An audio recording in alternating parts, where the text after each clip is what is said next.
So just very confident play. Mentioned some of the hard engaged champions. We're about to talk a little bit about Ashe as well after this. Victor could come in as the ban for CLG, but this is simply because when you run these comps where you want to group very early and siege towers, hard engage is what kills you. The fact that Prey can aim that arrow so fantastically, honestly, nail it from across the map, hit CLG when they're sitting in mid lane and get the engage going, it's been so effective for KOO Tigers and one of the reasons they shut down CLG in the last game. Counterlogic Gaming are target banning KOO here, removing some of those strengths of those duo lane champions we touched on, and that Kennen was even a flex last week. As well. Lulu is still up. Does KOO ban it or risk it being given away first pick? KOO should ban Lulu right here. Give Elise over to CLG and take Rek'Sai for themselves. They would be more than happy with that. Hojin has preferred Rek'Sai over Elise anyway, so not even losing anything if you are the KOO Tigers. But CLG, this is such a heavy bot lane focus pick and ban phase with these bans from them. Well, they really want to dominate that 2v2, and Kennen is a huge problem, especially for them on the red side. It could easily get flexed again, maybe even to the mid lane if Kuro has picked it up. So I think banning that is smart. Lulu will be coming in as the last ban. And now, Darius is a pick we've seen from some teams. Give it to a top laner, leave him on his own. That is a very early Echo. Interesting. Don't think you needed to first pick that. And now, Xmithie played Echo in Madison Square Garden in the LCS finals. Also picked it quite early, but that is different. That is pre-AP changes.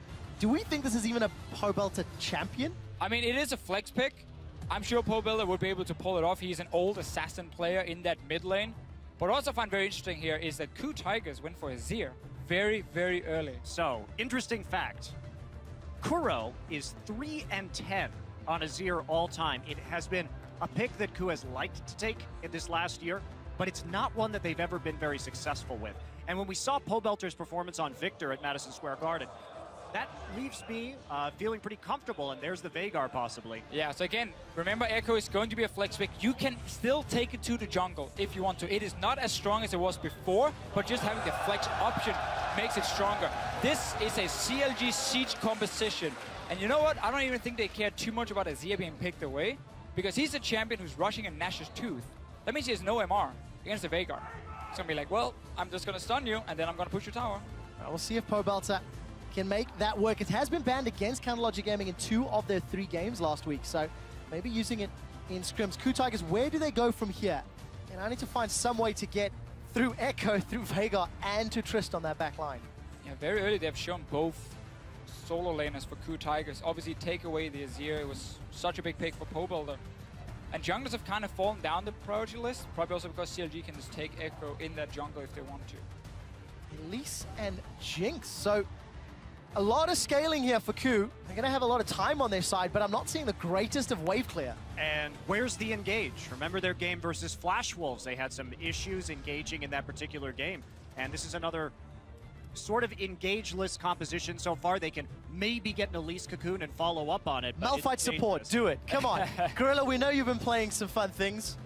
I love the Veigar here just because it takes it away from KOO. And KOO may have actually taken that in the second round of their draft as a support champion. Remember, Gorilla is the guy that pretty much got Veigar nerfed in the first place.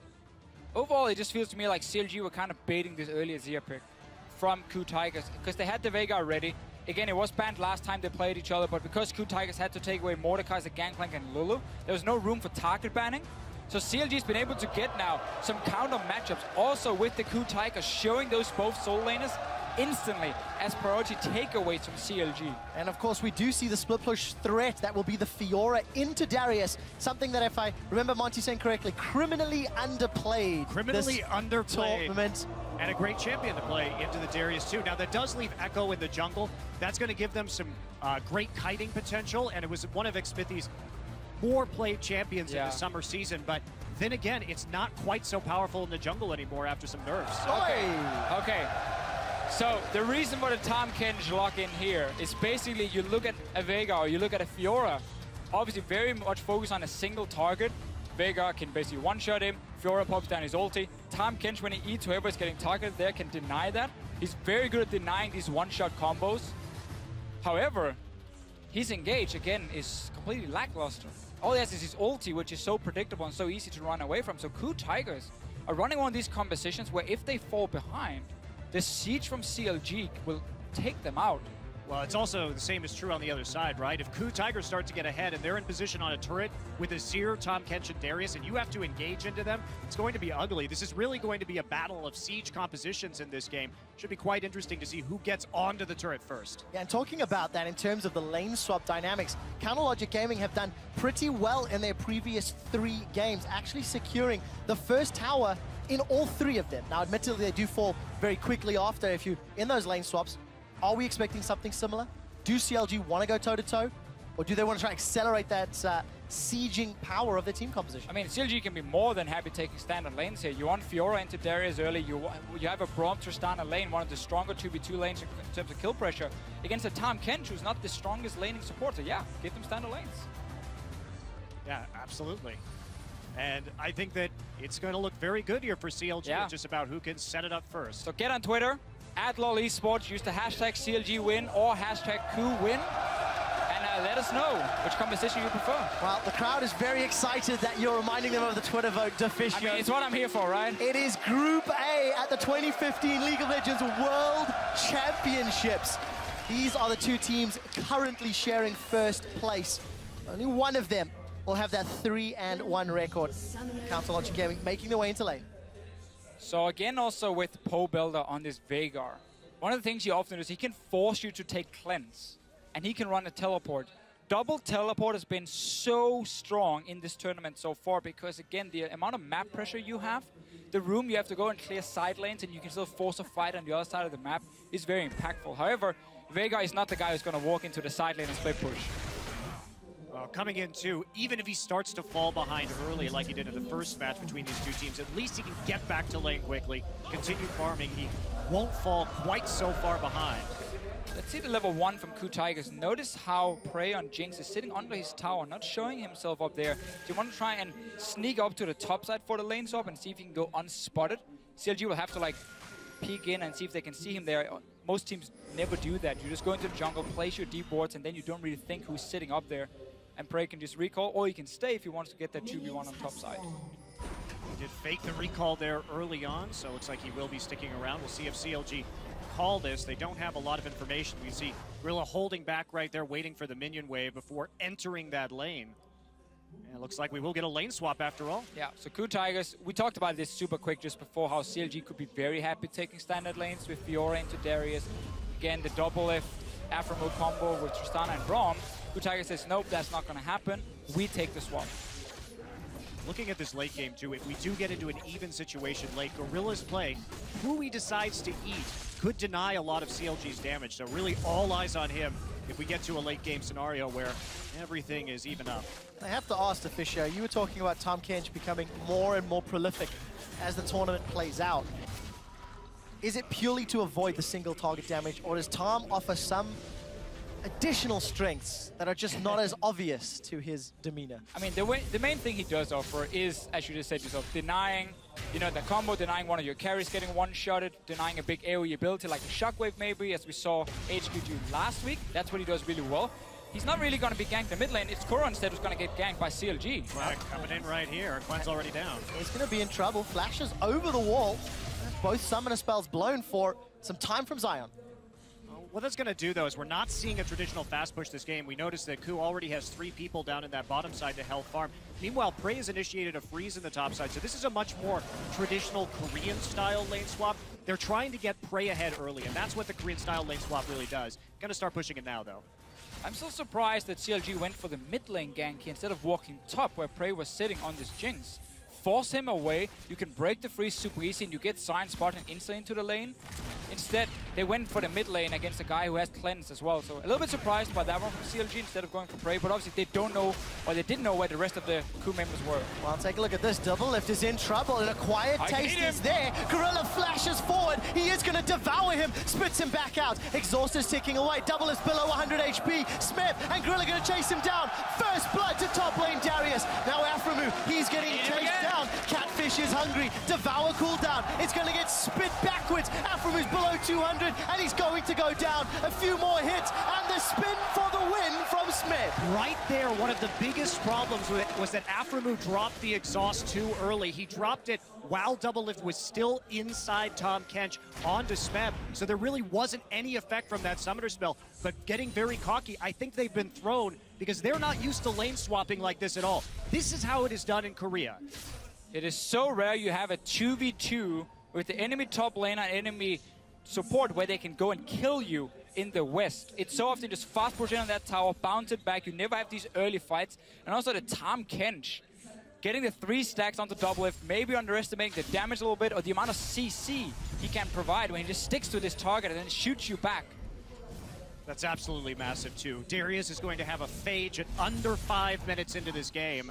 And that pressure that sometimes Fiora can put on is not going to be there. Smeb also still has TP available should he want to make a play on the map with that early item. I'm really glad you mentioned the pressure from Zion because of the fact that he's the player that we're looking at to try step up for CLG. Doublelift has had some good games when he's been held by Lulu in the mid lane, but again, just being caught out by Smeb. Zion needs to be careful now because what we see very often happen is that whenever 2 guys are against the top lane up here and they push him into tower, they set up for that early dive. Either the jungler moves up or your top lane just TPs in and 3v1 dives him. So in case KOO feels threatened on the bottom side, they can make that play. But because they've now sent down Hojin as backup, they're more looking just to secure farm on the Darius. Not looking to deny Zion right now. Zion trying to defend that tower as best he can. I did see Xmithie moving up, but isn't going to go up to help the tower. So Prey and Gorilla getting a lot of damage across that top outer. Wow! Doublelift even gets apprehended back, forced a rocket jump over, and Smeb is already looking so comfortable on this Darius. Well, Doublelift being behind, when we look at the games played of Worlds so far, Doublelift accounts in the 3 games CLG has played for 35.7% of his team's damage, which is a huge percentage. And he's only number 2 behind Incarnation at 718 damage per minute. So this guy is crucial to the damage output of his team. And now that he's behind, it's a large problem, especially since Smeb is at the top of all top laners at 25% damage. So him with an edge is a big, big problem. Once again, though, CLG looking towards the mid lane. You got to play the side lanes instead. And there's the bounce back. Xmithie's in trouble. Cleanse goes down. Kuro, wow! He just gets insta-gibbed. And that was the no MR you were talking about. Yeah, again, this is the thing we said about Azir. You go Nash's Tooth first. You can't go Athene's. It just sets down your build too much or sets it behind too much. So he's very, very squishy. But he delayed that cleanse for a long, long time. I'm not sure what he was waiting for. Didn't cleanse and instantly try and dash out. One thing about KOO's composition, though, is that as long as Azir gets a wall down in the late game, he doesn't actually need to be there for a lot of these team fights because Jinx is going to be providing a lot of the late game damage and not going to be quite as susceptible to Veigar. And just to go back to your point about Doublelift before here with the Tristana, another reason it's so important for CLG that they're winning the bottom lane is like when we watch Cloud9 play. You need to rotate that AD carry early for tower pressure. Tristana in the mid game, when it comes to overall damage, she's not the greatest. She needs 3-4 items before she really starts shining there. But she's good at taking down towers at all stages in the game. So unless Doublelift can take down an early tower and go mid, that's how he makes up for that weak mid game. If he falls behind, suddenly you have such a large period of time where he won't really be that useful. Well, he has fallen behind rather, actually gone for a Cutlass first item on Tristana. I also want to point out that our AP Echo, or the reworked AP Echo, Chilling Smite and early Sightstone for Xmithie. So some changes here from not only the champion picks, but the itemization as well. Both games where CLG played KOO now, he's gone for very early Sightstone. Normally he gets it like 11, 14 minutes. Now, it's like early on in the game. Gorilla is looking to eat Aphromoo again. He's going to eat him indeed. Throws him onto the chompers, and Hojin sinks the fangs in. CLG were not expecting the unbenched Kench. Such a great combo with Jinx. I mean, we saw this same combination coming in from HQ, but it was great in team fights, but they weren't so crisp in the laning phase, right? But eating him and then going straight into the chompers is brutal. It really is. And Monty, this is what you'd mentioned before picks and bans. How KOO could demonstrate something unexpected. This is great mastery of the Tahm Kench Darius duo, and then playing around his CC. But CLG is really disrespecting Tahm Kench. Like, there was no backup coming up, Doublelift getting in range, so Aphromoo could jump to him with his W or anything. No, just like, yeah, let him eat me, shoots it back into the CC, at least shows up, and very easy for KOO Tigers with all 3 kills. for Gorilla to get in range, get the stacks down, which normally is so difficult on a Tahm Kench because you're so slow. KOO Tiger's doing just a wonderful job of chaining objective into objective right now. Take down that bottom turret. They're fine in the top lane. Smeb is just safely farming up. He knows that Xmithie's in his side of the jungle, so he's playing back, playing passively. Xmithie not really having an option here besides getting that red buff. They see him there at the Raptors, immediately go for the dragon. So KOO's starting to snowball in a pretty big way. Really are accelerating ahead as we're getting to that 10-minute mark. Let's see how Doublelift and Afro decide to bounce back. They're down in CS, down in kills and assists. They've lost their tower as well, so it's even unsafe for them to farm. And while all that's going on, Zion now has to deal with a 2-0 Darius up top as well. It's difficult all across the map. So now that CLG is in a position where basically the way to get back in the game, the way to get gold is again by taking down some of these early tier 1 towers. You're gonna need to switch your jungle attention from the top side of the map to the bottom side. So we need them to push it out here with Tristana and Braum, have Xmithie then roam around bottom side, place a few deep wards, and allow Doublelift to get to this tier 1 tower and kill it. So you can then rotate to mid and use Pobuilder's massive stun to create that zone or one-shot someone and Is then that take all? tower. Is that all they've got to do? Yeah, sufficient. I mean, so it sounds so simple. Also, while you're hoping that CLG does that, the alternative is Jinx no slouch in terms of pushing down towers herself, so they could always be one tower ahead, and look at that. Zion's in so much trouble. He'd used his riposte earlier, anticipating the dunk, and it didn't come down. Like CLG, they're going all in. The Chompers are going to catch them. The Super Mega Death Rocket does the splash, and Gorilla gets out. That grey health tankiness is so effective. We do see the Chrono Break as Xmithie goes back. Here comes the kill. It's secured by Xmithie. It's 4-on-3, but CLG are low. That is good. Prey getting excited for the double kill, and Hojin should secure one more for the team. A 4-for-1 trade. We just talked about the call here that CLG were trying to make. Okay, player on the bottom side. Look at the pink boards in the river. Look at the D board they just placed. The problem is, this Tahm Kench is winning the game for KOO Tigers because look how much time it takes for CLG to hit Gorilla. Grey HP comes in, so he's not even about to die yet. And he stays alive when Prey's about to die. Nope, he just numbs him in. Like, yeah, you're not gonna die, my friend, don't worry. He's not gonna one-shot you just yet, so he has to use it on the support. That pops out at the end, and even though CLG was faster, we did see Doublelift get tied up by a Cocoon at the start of that fight. Hojin choosing to pick on the Tristana, and then Kuro's just there for the cleanup. So very clean play from the KOO Tigers coming in and denying that. But man, this Tahm Kench is huge. And you know, you and I were talking about this before the game. Tahm Kench is really good right now, and this is why. He offers so much more as well, other than just being so annoying and denying your AD carry from dying. We just saw how he could be a bit aggressive in the 2v2, how he can stick to targets. He's hard to take down early game for these AD carries. Let's see what happens top though. Zion's button is going aggressive. Zion's going down. Well, manages to lunge out towards the tower. That's it, thanks to Fisher. You got me covered.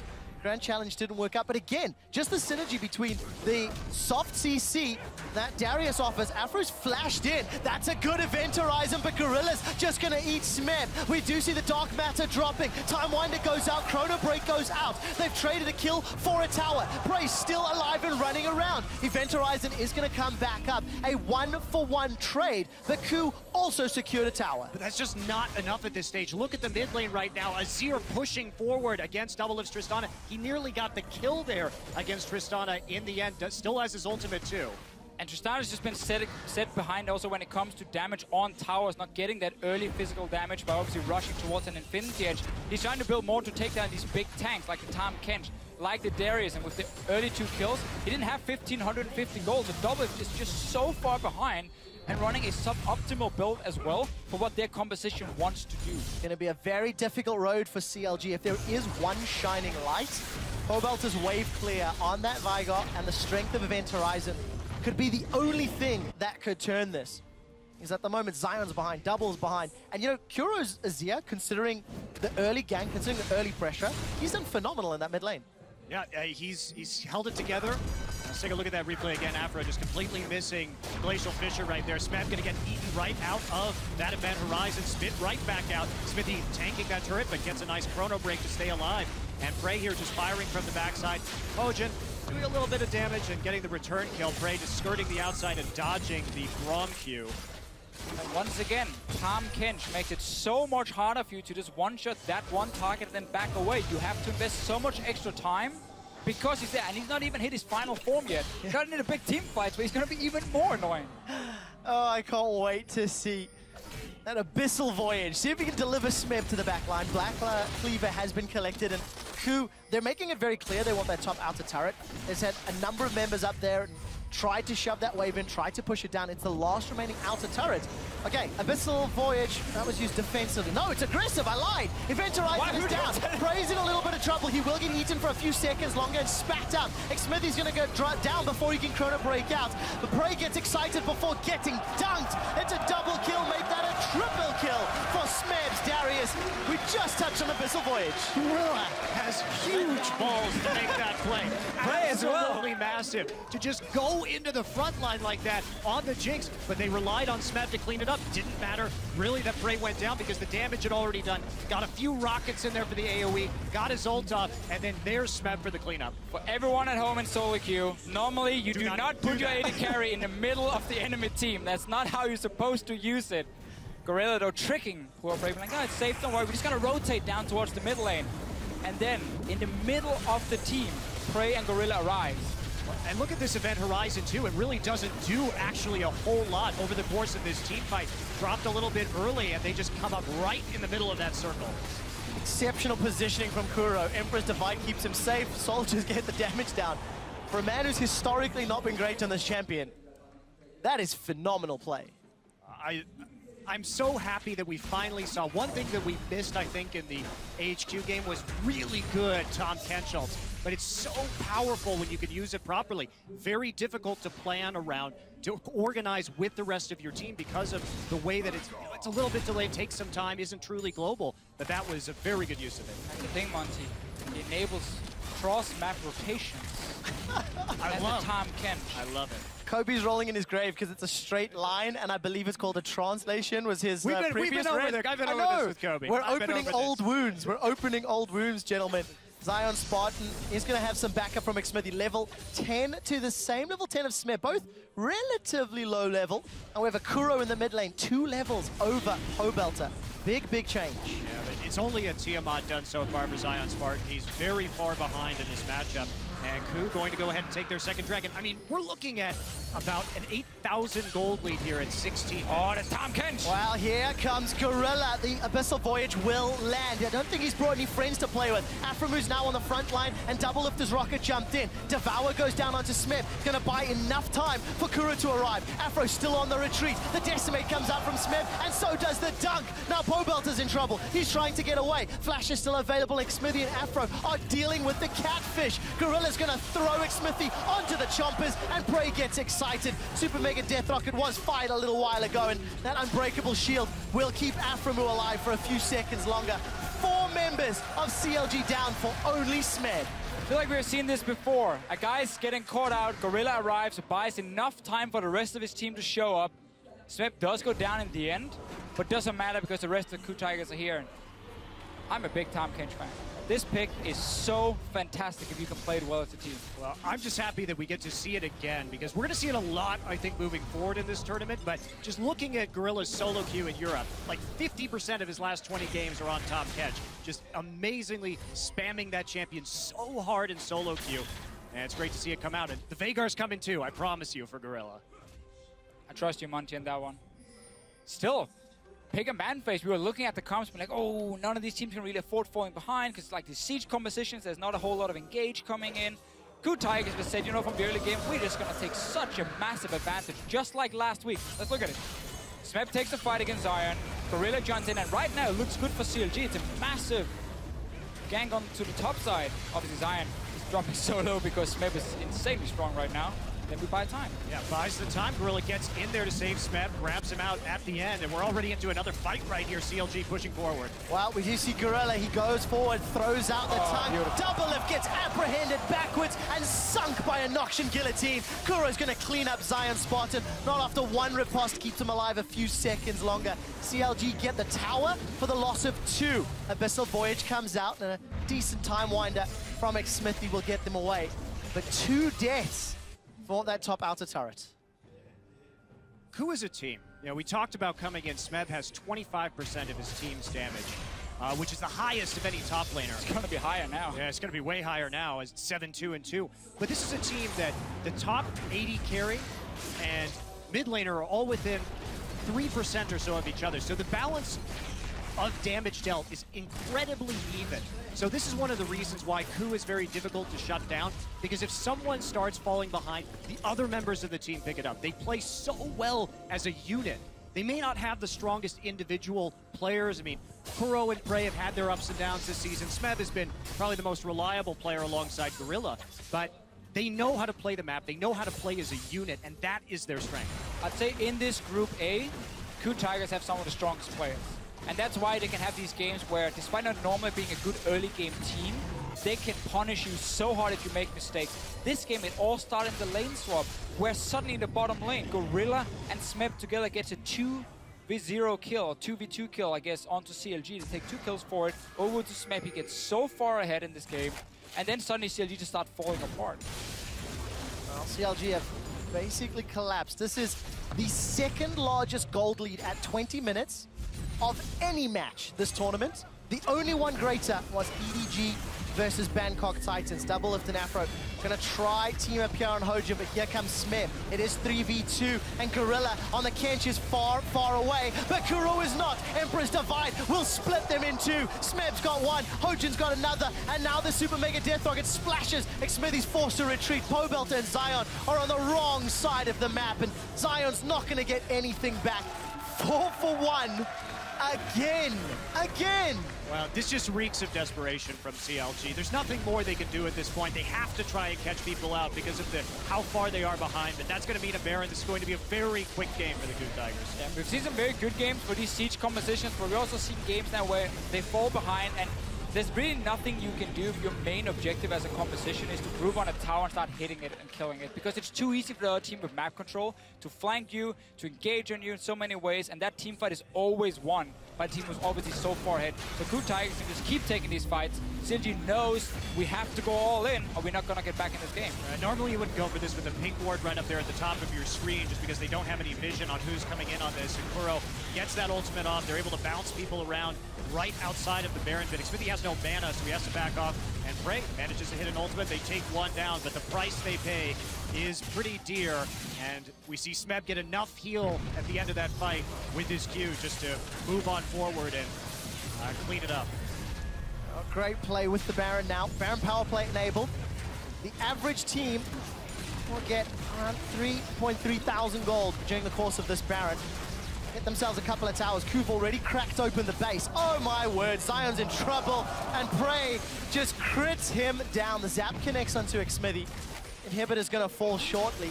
There's minion waves pushing towards the top lane, so KOO can shove that in. And they will need to deal with that bottom lane. Also, just note, KOO's only lost 1 tower this entire game. They have spent so much time on CLG's half of the map.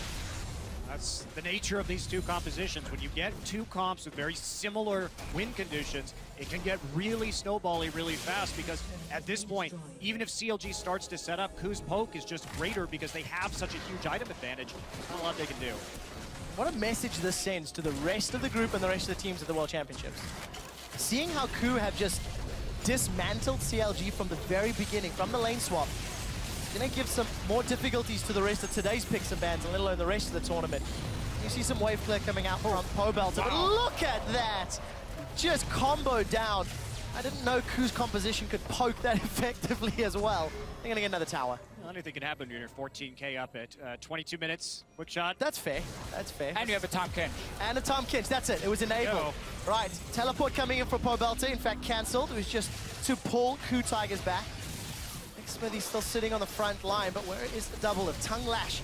Finds Zion. And a Quiet Taste not applied. Decimate spins by Smeb, and Afro's forced to retreat. Zion just gets booted away by Emperor's Divide, and Kuro's gonna Shurima shuffle his way in for one. Pobelter will find a kill. They've traded mid lane for mid lane, but Doublelift and Pobelter are the last ones remaining as they run away. Apprehend doesn't find its target. KOO Tigers, they're onto the Nexus turrets before the Baron has even expired. 23.5 minutes on the clock. An undeniable #1 seed in Group A. KOO Tigers from Korea. What a rout. I mean, one of the shortest games that we have had at this World Championship. Incredibly one-sided match, but that's going to put KOO in a great position. They only need to win one game now to be guaranteed first place in this group. And they have the 2-0 versus CLG in case they do tie, so obviously KOO Tigers will then get the higher spot in the group. But really, 2 games in a row now between these two teams. KOO Tigers mechanically outplay CLG in the early game. We have early fights, early ganks, and they all go in the favor of the KOO Tigers. As an AD carry and a support in a lane swap, you should never, ever, ever, ever, ever die against the enemy support and top lane. It should not be possible.